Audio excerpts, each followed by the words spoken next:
मैं अपने बड़े भाइयों के सामने भी अपने बच्चों को ज्यादा लिफ्ट नहीं कराता, हालांकि वो उनको कोई इससे गरज नहीं है, लेकिन उनको ये एहसास होगा कि हम बड़े हैं और ये क्या कर रहा है, छोटों को तरजीह दे रहा है।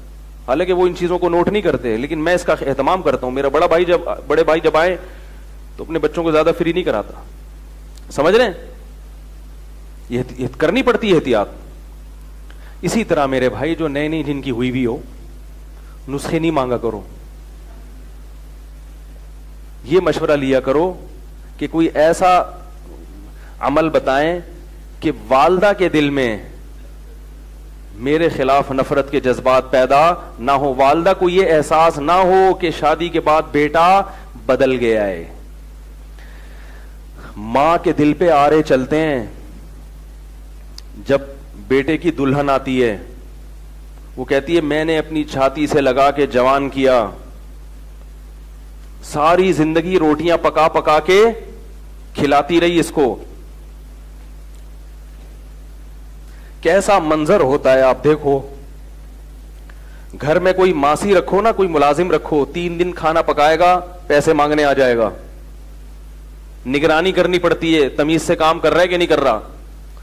कैसी जब रोटियां पकाना शुरू की इसने, बचपन से खिलाते खिलाते बुढ़ी हो गई, 1 रुपया भी इस खिदमत का बोलो भाई नहीं मांगती वो। कैसे सुबह सुबह तैयार करके बच्चों को स्कूल भेजती हैं, फिर फिक्र होती है टाइम पे पहुंचा या नहीं पहुंचा, एक तवील अरसा लगता है इसमें, टूट के मोहब्बत करती है। उसे पता है कि मेरी जिंदगी में ऐसी मोहब्बत ये किसी और को नहीं देगा, ऐसी जज्बाती। जब दुल्हन आती है तो मां को यह एहसास होता है कि मैं पुरानी हूं और ये क्या है, नहीं है। उस वक्त औलाद की जिम्मेदारी है कोई ऐसा अमल मां के सामने ना करें जिससे मां को यह एहसास हो कि ये बेटा शादी के बाद बोलो भाई बदल गया है। इसलिए अपनी आने वाली बेगम को बता दिया करो कि बंद कमरे में मोहब्बत की बातें करेंगे, बंद कमरे में कहूंगा तुम्हारे लिए चांद, अब वो तो ये करेगा ही नहीं, वो तो इजी लोड शादी से पहले होता है, अब तो वैसे ही बदल जाता है बंदा। तो उसको बता दो बेगम बंद कमरे में तुम मेरी माशूका हो, मेरी महबूबा हो, अम्मा के सामने कौन है, पहले अम्मा है, अम्मा के सामने मैं तुम्हारी तरफ देखूंगा भी नहीं। अम्मा के सामने ही आई लव यू, मैं तुम्हारे पे जान निछार, मैं तुम्हें मरता हूं, अम्मा के सामने शुरू कर देते हैं बात।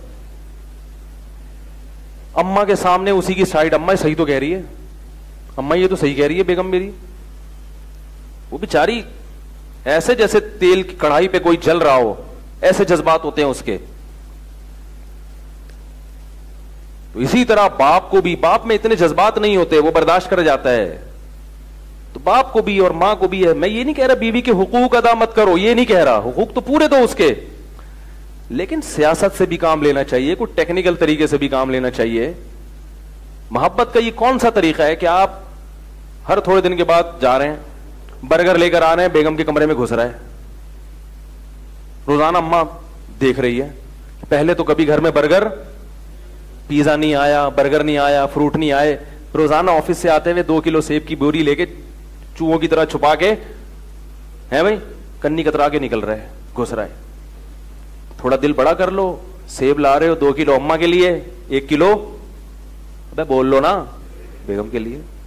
आप बोलो इतने पैसे के दरख्तों पे लगेंगे, मशवरे दे रहे हो, थोड़े ले आओ जितने पैसे अल्लाह ने दिए। अव्वल तो अल्लाह ने सबको रिज़्क दिया है, फरावानी दी है।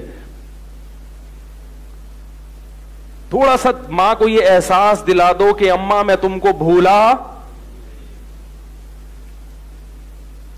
नहीं हूं, मैं भूला नहीं हूं, यह एहसास दिला दो बाप को भी मां को भी।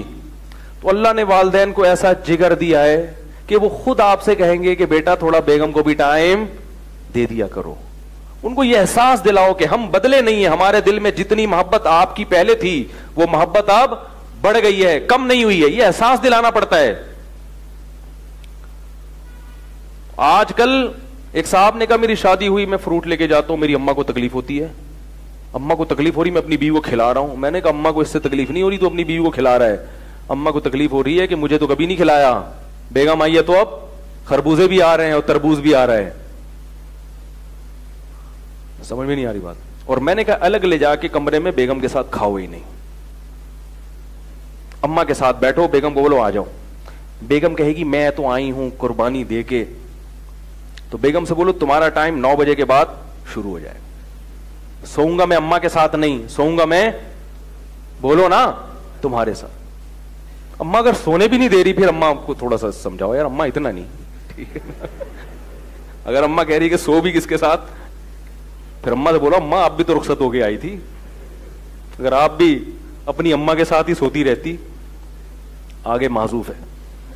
तो ये थोड़ा सा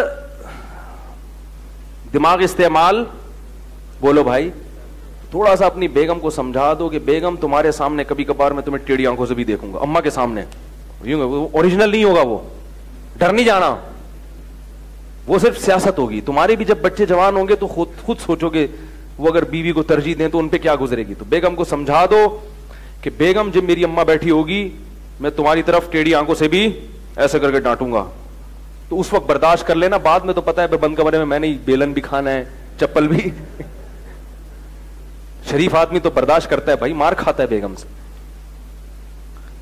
तो थोड़ा सा सियासत से काम ले लो, वालिदैन को ये एहसास ना हो कि वो बड़ा, और शुरू का मसला होता है, उसके बाद तो फिर कोई मसला नहीं है। वो तो जब एक दफा वालिदैन के दिल में ये बात बैठ गई कि भाई नहीं भूला है, फिर वो खुद कहते हैं, अगर शरीफ अच्छे इज्जतदार होंगे, वो मसला ही खराब हो रहा है तो फिर हम कहते हैं भाई अलग रहो। फिर मसला वालिदैन का भी तो होता है ना, वो जीने ही नहीं देते बाज दफा, वो कहते हैं नहीं, ठीक है ना, टेढ़ी आंखों से जो देखा है तो थप्पड़ क्यों नहीं लगाया, डांटा क्यों, मैं तो कह रही थी जूता उठा के मार, तू खाली डांट पे। तो इतना ज्यादा अगर ऐसा होता नहीं है, लेकिन इतना अगर मामला खराब हो रहा है बहुत ही ज्यादा, फिर हम खुद कहते हैं भाई वालिदैन से बेगम को अलग रखो, क्योंकि बास सासों ने बहुओं को जहनी मरीजा बना दिया है। जैसे कि बहुएं बना देती हैं ना सास को, तो ऐसी सासें भी बना देती हैं। लेकिन अगर थोड़ा सा टेक्निकल तरीके से काम लिया जाए तो इंशाल्लाह इसकी नौबत नहीं आएगी।